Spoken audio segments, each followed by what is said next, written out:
కనుక దాని మించింది ఇంకోటి ఉండదు. ఎందుకంటే ఇవి 3 కూడా న్యాచురల్ అండ్ హెర్బల్.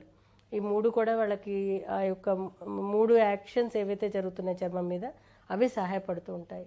ఇది కాకుండా ఆయుర్వేదంలో ప్రత్యేకమైన చికిత్సా విధానాలు కూడా చెప్పడం జరిగింది. ఎందుకంటే చికిత్సా విషయానికి వచ్చేసరికి ఆ యొక్క కండిషన్, పేషెంట్ కండిషన్ బట్టి చికిత్స చేయవలసి ఉంటుంది.